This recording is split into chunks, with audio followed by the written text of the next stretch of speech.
রমাদান শরীফ, রমাদান আসবে না কয়েক মাস পরে, এই রমাদান শরীফ আমরা একটা নামাজ পড়ি, নামাজটার নাম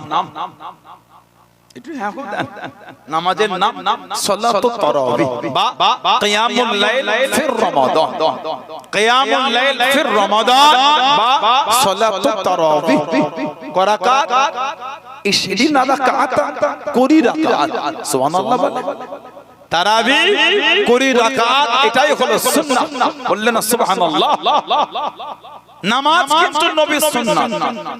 আল্লাহ নবী হাদিস শরীফে এসেছে 2 থেকে 3 দিন হুজুর পড়েছেন, আর পড়েন না বাইরে।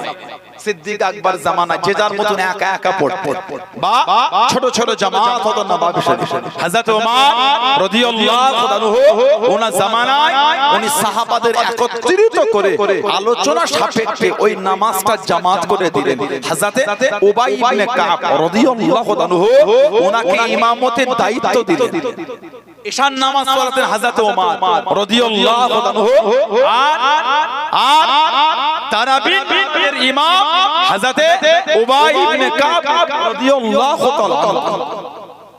এই জামাত করে দিয়ে বুখারী শরীফে একটা হাদিস এসেছে 2010 নম্বর হাদিস। ওমর ফারুক বলেছেন নি'মাল বিদআতু হাযিহি, নি'মাল বিদআতু হাযিহি। হুজুর এই নামাজটা জামাত করে বললেন এটা হলো নিয়ামতপূর্ণ, এটা হলো উত্তম একটা নতুনত্ব বিদআত। এটা একটা বলুন সুবহানাল্লাহ। আজকে আমাদের সমাজে কিছু কিছু যুবক বিদআত শব্দটাকে ঘৃণার চোখে দেখে। উলামা হযরতরা আছেন, জিজ্ঞাসা করেন বেদাতের দুটি ভাগ আছে ইমামরা করেছে। জানারা হাদিসের ভাগ করেছে সহিহ, যায়ীফ, গরীব, মুতাওয়াতির, হুবুব, শাদ, মুনকার, মুআনান, হাসান লিযাতিহি, হাসান লিগায়রিহি। সেই ইমামরা বেদাতের দুটো ভাগ করলেন, বেদাতে হাসানা, বেদাতে সাইয়্যা। জানারাই হাদিসের এই ভাগ করেছে, ওনারাই বেদাতকে দুটো ভাগ, কিসমান, 2 ভাগ হলো বেদাত। একটা হলো ভালো আর একটা হলো খারাপ।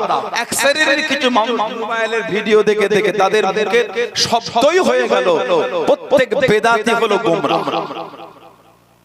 প্রত্যেক বেদাতি হলো গোমরা। তাহলে ওমর ফারুক যে বললেন নি'মাল বিদআতু হাযিহি, তাহলে ওনার উপর ফতোয়াটা আপনি কি দেখেন? তারাবির নামাজটা জামাত করে বললেন নি'মাল বিদআতু হাযিহি। সুবহানাল্লাহ বললেন না। ইসলাম জাহানের দ্বিতীয় খলিফা, এত শান আল্লাহ উনাকে দিয়েছে। নবী পাকের যত সাহাবা ছিলেন সবার মধ্যে উনি একা, দ্বিতীয় কোন সাহাবাকে দেখা দেবা উনি একা। কি আল্লাহ নবী জানার নাম ধরে কাবা শরীফের গিলাফ ধরে কেঁদে কেঁদে আল্লাহর কাছে চেয়েছেন, আল্লাহ খাত্তাবের বেটা ওমরকে রাদিয়াল্লাহু আনহু কে আল্লাহ দ্বীনের মধ্যে ফিরিয়ে দেন। জোরে বলো, জোরে বলা গেল না সুবহানাল্লাহ। আল্লাহ রাসূল বলেছেন তোমরা যখন ভালো লোকের আলোচনা করবে আমার ওমরের আলোচনা বাদ দিও। মানে তোমরা যখন নেক লোকেদের আলোচনা করবে ওই আলোচনার মধ্যে আমার ওমরের আলোচনাটা তোমরা রাখবে। বলবেন না সুবহানাল্লাহ। কে হযরত ওমর, এত শান আল্লাহ উনাকে দিয়েছেন, এত ইজ্জত আল্লাহ উনাকে দিলেন। আল্লাহ রাসূল বলেছেন লাউ কানা নবিয়্যুন বা'দি লাকানা ওমর, যদি আমি নবী আমার পরে কেউ নবী হতো আল্লাহ আমার ওমরে ফারুককে নবী বানাতেন। সুবহানাল্লাহ বললেন না। তারপরেই বলেছেন আনা খাতামান নবিয়্যিন লা নবিয়্যা বা'দি বা লা বা'দি নবিয়্যা, আমি হলাম শেষ নবী, আমার পরে আর নবী হবে না। যদি নবী হতো আল্লাহ আমার ওমর ফারুককে আল্লাহ নবী বানিয়ে দিতেন। জোরে বলবেন না। এত ইজ্জত আল্লাহ ওনাকে দিয়েছে। দ্বীনের জন্য যে খিদমত হযরত ওমর গোটা পৃথিবীর অর্ধেকটা যিনি শাসন চালিয়েছেন। সুবহানাল্লাহ বলেন। গোটা পৃথিবীর অর্ধেকটা যিনি শাসন চালিয়েছেন, যে রাস্তায় উনি হাঁটতেন ইবলিস ওই রাস্তায় পা দিত না। নবী পাকের সামনে দাঁড়িয়ে আছে, নবী ওনাকে দেখে হাসছেন, ইয়া রাসূলুল্লাহ সাল্লাল্লাহু আলাইহি ওয়াসাল্লাম হুজুর আপনি আমাকে দেখে হাসেন। নবী পাক বলে ওমর আপনি যখন এই রাস্তাতে হেঁটে হেঁটে আসেন আল্লাহ আমাকে দেখালেন ইবলিস শয়তান এই রাস্তা ছেড়ে চলে যাচ্ছে, আমি রাসূল এটা দেখে হাসছি। জোরে বলো। কে হযরত ওমর, তিরমিজি শরীফের হাদিস। আল্লাহ রাসূল বলেছেন ইকতাদু বিল্লাযাইন মিন বা'দি মিন আসহাবি আবী বকর ও ওমর রাদিয়াল্লাহু আনহু। আমি নবী আমার পরে আমার সাহাবাদের মধ্যে হতে তোমরা আমার ওমর ফারুকের কাছে যাবে, আমার আবু বকর সিদ্দিকের কাছে যাবে, আমার ওমর ফারুকের কাছে যাবে, তাদের দুজনের ইক্তেদা অনুসরণ করে চলবে। বলুন না সুবহানাল্লাহ। কি হযরত ওমর আল্লাহ নবী নববী শরীফে দাঁড়িয়ে গেলেন, ও যুবকেরা আল্লাহ নবী নববী শরীফে দাঁড়িয়ে গেলেন, আল্লাহ নবী ডাক দিয়ে দিলেন, আল্লাহ নবী ডেকে নিলেন, ও বাবা যাবো রাদিয়াল্লাহু তাআলা একবার এদিকে আসেন। লাব্বাইকা রাসূলুল্লাহ, লাব্বাইকা রাসূলুল্লাহ।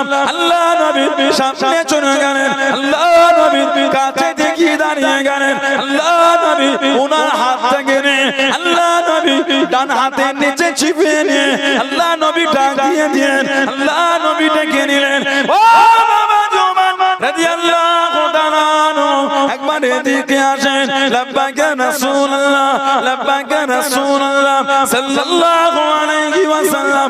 আল্লাহ নবীর কাছে দিয়ে চলে গেলেন, আল্লাহ নবীর সামনে চলে গেলেন, আল্লাহ নবী ওনার হাত কানে আল্লাহ নবী বাম হাতে নিচে চিপে নিয়ে টুক টুক করে কেটে কেটে যায়। আল্লাহ নবী জানিয়ে দেন, আল্লাহ নবী শুনিয়ে দেন, ও বাবা সালাম আমি নবী কাল কিয়ামতের ময়দানে, কাল হাসরের ময়দানে আল্লাহ পাকের সামনে এইভাবে উঠবো বাবা, এইভাবে দাঁড়াবো বাবা।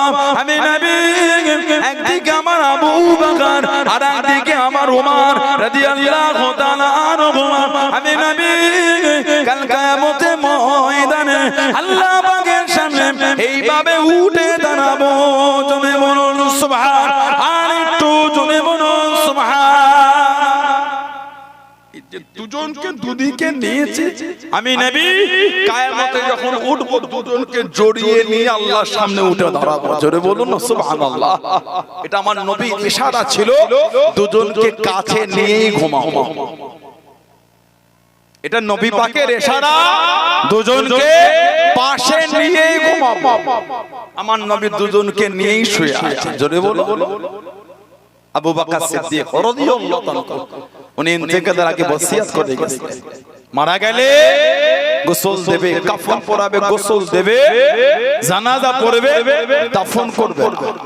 আল্লাহ নবী রওজা শরীফের বাইরে রেখে নবী পাকের রওজা শরীফের কাছে গিয়ে জিজ্ঞাসা, যদি নবী পাক অনুমতি দেয় আল্লাহ নবীর পাশে আমাকে দাফন করবে, যদি না বলে মদিনা শরীফের আম কবরস্থান জান্নাতুল বাকিতে গিয়ে দেবে। তবে নবী পাকের রওজা শরীফের কাছে বলবে, এটা আমার জীবনের আশা। মা বাইনা বাইতি ও মিম্বারি রাউদাতুম মির রিয়াদিল জান্নাত। আমি নবী আমার ঘর আর আমার মিম্বার এই অংশটাও হলো আল্লাহ পাকের জান্নাতের বাগান সমূহের মধ্যে একটা বাগান। জোরে বলবেন না। সিদ্দিক আকবর ইন্তেকাল হয়ে গেলেন, লাস্টে গোসল দিয়ে কাফন পরে জানাজা পড়ে ওনার জানাজাটা বাইরে রেখে রাউদায়ে আকদাসের কাছে গিয়ে জিজ্ঞাসা করলেন, আল্লাহ পাকের হুকুম। নবী পাকের রওজা শরীফের ভিতর থেকে আওয়াজ এসেছিল, উদখুলুল হাবিবা ইলাল হাবিবি। সুবহানাল্লাহ বললেন না, উদখুলুল হাবিবা ইলাল হাবিবি। বন্ধুকে বন্ধুর পাশে রেখে নবী পাকের পাশে উনি দাফন হয়ে গেলেন। হযরত ওমর ইসলাম জাহানের দ্বিতীয় খলিফা, 10 বছর শাসন চালিয়েছেন। জোরে বলুন। জানাকে দেখে নয়, জানার নামে কাফেররা কাঁপতো। কাইসারের কিসরা জানার নামে কাঁপতো, জানার নাম শুনে ভয়ে কাঁপতো। ওমর এই নামটা শুনলে তাদের মধ্যে কম্পিত শুরু হয়ে যেত।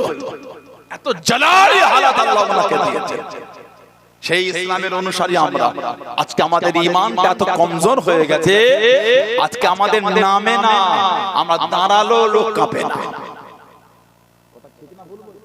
ঈমান কমজোর, আমন না, আল্লাহর ওয়াহদানিয়তের আমাদের বিশ্বাস কমে গেল, নবী পাকের আদর্শ আমাদের থেকে দূরে চলে গেল।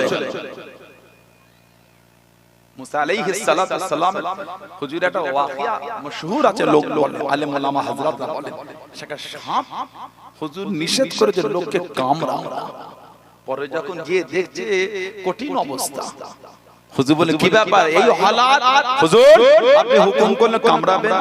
হুজুর বলে কামড়াতে মানা করেছে, ফোঁস করতে তো মানা করেনি, আমরা ফোঁস করাটাও ছেড়ে দিয়েছি। কথা বলে না, আমরা ফোঁস করাটাও ছেড়ে